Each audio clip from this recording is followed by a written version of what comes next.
Karena kalau misalnya kita mau sukses dalam usaha peternakan khususnya.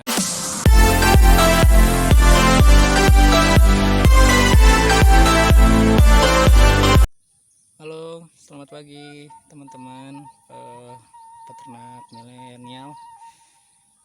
Ya, ini posisinya pagi-pagi teman-teman, cerah banget, langitnya sampai biru kayak gini.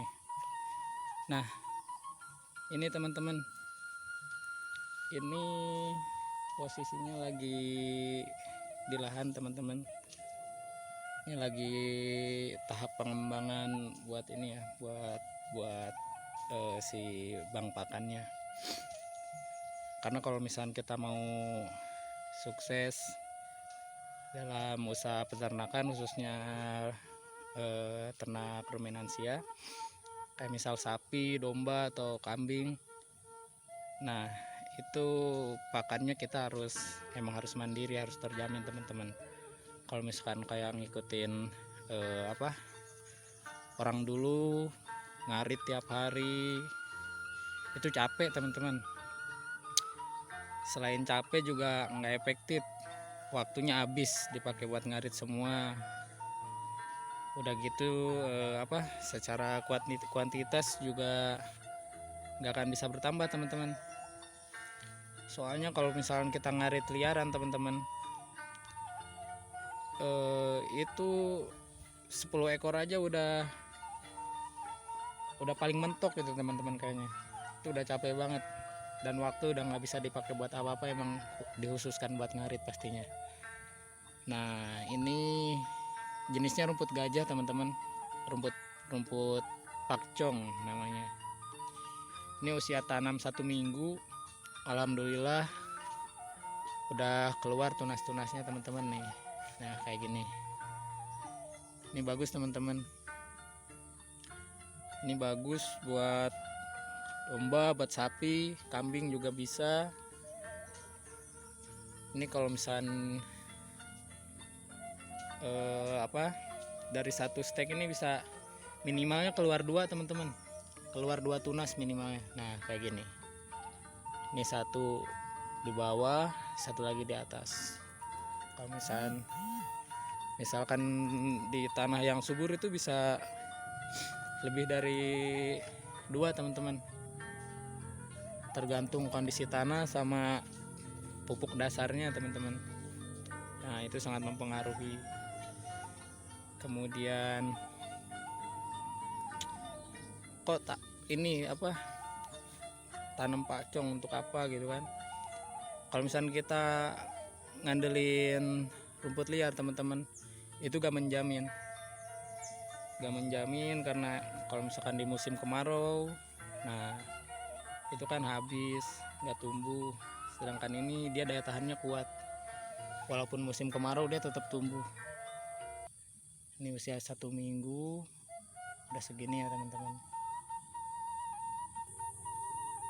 Nah, ini lahan berikutnya teman-teman. Ini masih sama, rumput pakcong juga, umurnya kurang lebih sama. Ini masih tahap perluasan teman-teman. Nah, kenapa sih kalau misalnya kita bilang tanpa ngarit, kayaknya berlebihan juga ya. Maksudnya tetap kita panen pakai arit juga alatnya, cuman kita nggak ngarit tiap hari teman-teman. Jadi ini ketika panen nanti kita langsung bisa awetkan teman-teman. Panen kemudian diawetkan. Biasanya ada 3 metode teman-teman, bisa di high, silase atau fermentasi. Tapi yang lumrah biasanya kebanyakan peternak itu pakai metode ini ya, pakai cara silase untuk pengawetan pakannya. Nah, ini dari awal tanam sekitar 2,5 sampai 3 bulan teman-teman, kalau untuk ini mau dibibitkan lagi. Nah, tapi nanti setelah panen berikutnya, kalau untuk pakan ya teman-teman, itu cukup 40 hari. Setiap 40 hari kita udah bisa panen lagi. Tapi dengan catatan hanya untuk pakan. Belum bisa untuk dibibitkan kembali karena batangnya kurang keras kalau misalkan di umur 40 hari. Jadi kalau untuk kebutuhan pakan umur 40 hari udah cukup bisa dipanen kembali. Nah, ini nanti produktivitasnya juga tergantung ini teman-teman. Banyak faktor ya, tergantung daerah masing-masing, kayak kondisi tanahnya gembur atau enggak, kemudian dia ada hujan atau enggak lokasinya. Tapi di sini alhamdulillah ya, ini tanpa pupuk dasar, cukup tanah biasa pun alhamdulillah tumbuh semua teman-teman. Nah ini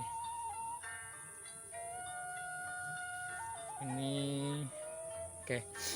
Nah ada singkong juga, ada pisang, ini lumayan ya teman-teman.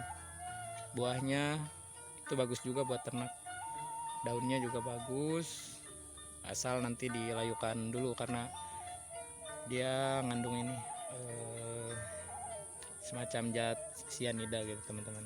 Nah, ini lokasinya. Nah ini umur yang 1 bulan teman-teman. Ada perbedaannya teman-teman. Umur 1 bulan yang tanahnya pakai pupuk dasar sama yang enggak. Nah ini yang enggak nih. Ini yang enggak. Ini jadinya cuman kayak 1, 2, 3, 4 tunas ya teman-teman. Ini yang benar-benar nggak pakai pupuk dasar, dia cuman kayak langsung tancap-tancap aja. Nah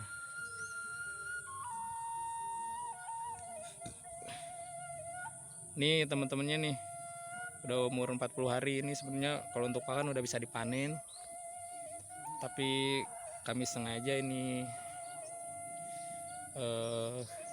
kita tuakan ya teman-teman, supaya bisa untuk pengembangan lagi untuk tahap berikutnya. Nah sekarang kita lihat ke contoh yang kita tanam di lahan yang memang sebelumnya udah dikasih pupuk dasar teman-teman, pakai pupuk kandang kita biasanya. Nah ini teman-teman contohnya, ini terhitung ada 22 tunas teman-teman.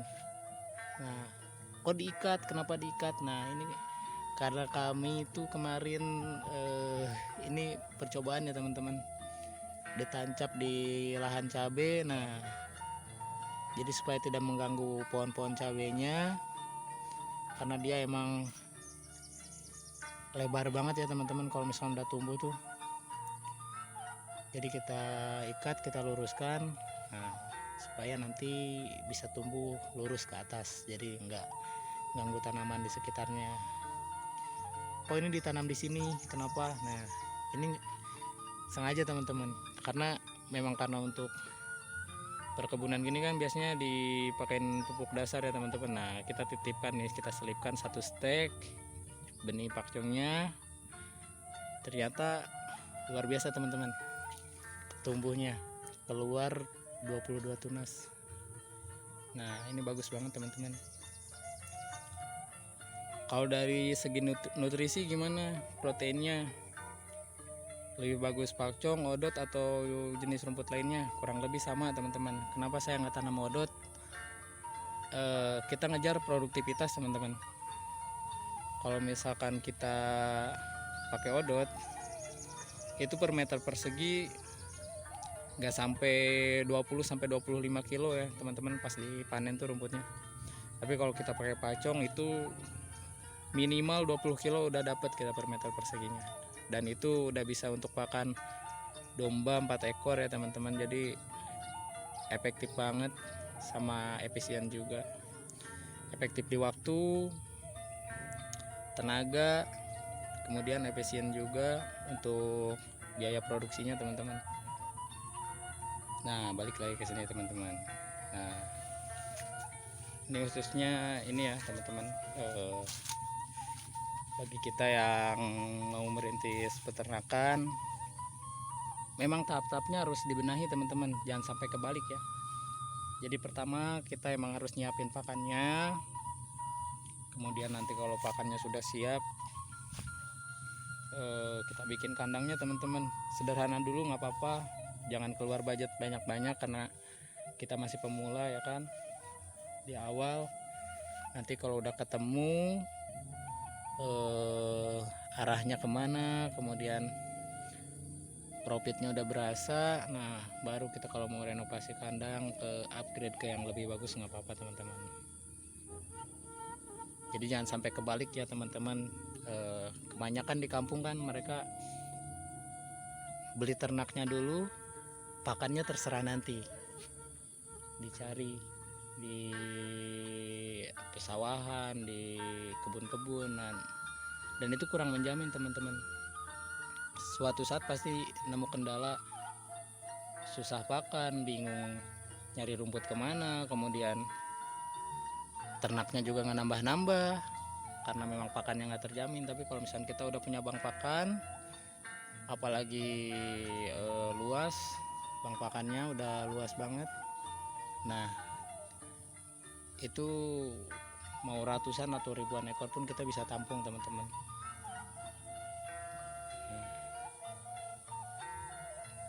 Nah ini catatan juga teman-teman untuk yang lahannya seperti saya teman-teman, ini masih minim lah. Lebih baik itu ketika panen langsung kita proses, langsung kita panen semua kemudian kita proses, kita awetkan teman-teman, ketimbang kita ambil hijauan segar secukupnya kemudian besok ambil lagi, kemudian besok ambil lagi. Nah itu memang nanti akan agak telat teman-teman kalau misalkan caranya seperti itu, karena ini menurut yang saya alami sih, lebih hemat ketika kita masih mempunyai lahan yang minim. Nah kita panen semua kemudian kita awetkan, nanti 40 hari kemudian, 40 hari ke depan kita sudah bisa panen lagi, kemudian kita awetkan lagi teman-teman. Dan itu praktis teman-teman, jadi nggak bikin waktu kita habis cuman buat nyari-nyari rumput. Memang betul kita mungkin 1 minggu lah kita panen kemudian ngolah pakan untuk diawetkan ya kan teman-teman, tapi setelah itu udah kita terbebas dari cari-cari pakan, cari-cari rumput, sisanya kita tinggal kasih makan aja hewan-hewan ternak kita. Nah ini cocok teman-teman kayak gini.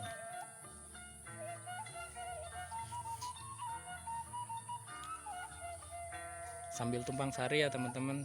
Jadi nah ini untuk lauk-lauknya nih, jadi katakanlah ini pakcong ini untuk nasinya, kemudian lauknya kita bisa menggunakan daun singkong, daun gamal, indigo vera, kaliandra, macam-macam teman-teman, ramban-rambanan lah bisa nih, kayak misalkan ini nih, nah ini daun nangka teman-teman, pohon nangka. Nah ini bisa juga nih, ini ramban-rambanan buat, tapi tetap yang pokoknya nanti ini ya si pakcongnya ini. Nah gitu. Nah jadi teman-teman buat yang mau tanam pakcong, jadi ini seperti ini contohnya teman-teman. Nah kayak gini. Sekian dulu dari saya teman-teman, semoga tayangan-tayangan yang saya sajikan bisa membantu dan memberikan informasi yang cukup jelas. Nah kalau misalkan ada kekurangan bisa nanti kasih saran di kolom komentar ya teman-teman. Subscribe juga jika channel ini membantu teman-teman. Jadi memang kita harus ini teman-teman, harus berubah, jangan sampai kayak orang-orang dulu gitu teman-teman, beternak tapi jalan di tempat. Nah kita kaum milenial khususnya peternak muda juga jangan malu teman-teman yang masih di umur 20-an. Nah itu jangan malu, karena sekarang ini kan kita ngalamin degenerasi teman-teman untuk dunia pertanian dan peternakan. Itu saatnya kita buat nyimbangin lagi swasembada pangan di negeri kita teman-teman, khususnya di daerah masing-masing. Nah, oke, sampai jumpa teman-teman. Assalamualaikum warahmatullahi wabarakatuh.